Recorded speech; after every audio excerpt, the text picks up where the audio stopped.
और इस वक्त की बड़ी खबर की बात कर लेते हैं। इलाहाबाद हाईकोर्ट से जुड़ी बड़ी खबर, पीसीएस 2024 मुख्य परीक्षा स्थगित कर दी गई है।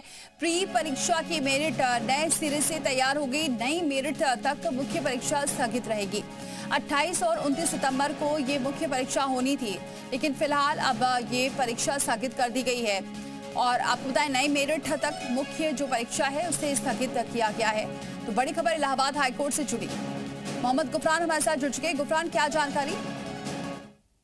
बिल्कुल, देखिए पीसीएस 2024 की जो प्री परीक्षा है उसके एक तरीके से जो परिणाम जारी किए गए थे, उसकी जो मेरिट सूची है उसको लेकर के अभ्यर्थियों ने सवाल उठाए थे और हाईकोर्ट का रुख किया था, जिसमें ये कहा गया था कि प्री परीक्षा का जो रिजल्ट जारी किया गया है उसमें माइग्रेशन का जो सिद्धांत है उसको लागू नहीं किया गया है। इसके साथ ही जो रिक्तियां थी, यानी 609 रिक्तियां थी, उसके सापेक्ष महज 7,358 अभ्यर्थियों को ही मुख्य परीक्षा यानी मेंस के लिए सफल घोषित किया गया है। इसको जो है विज्ञापन के नियमों के खिलाफ अभ्यर्थियों ने बताया था और इसी को आधार बनाते हुए इलाहाबाद हाईकोर्ट में याचिका दाखिल की थी, जिस पर हाईकोर्ट ने बड़ा आदेश जो है वो पारित कर दिया है। सीधे तौर पर हाईकोर्ट ने मुख्य परीक्षा की जो तारीख जारी की गई है उसको टालने का निर्देश आयोग को दिया है और ये कहा है कि नए सिरे से मेरिट सूची तैयार की जाए।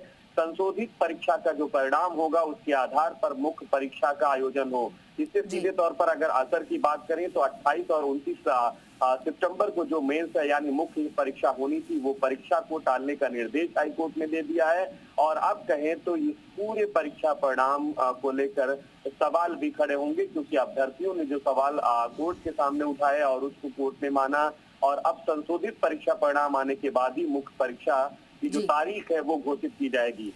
ठीक है, शुक्रिया गुफरान, ये जानकारी हम तक पहुंचाने के लिए।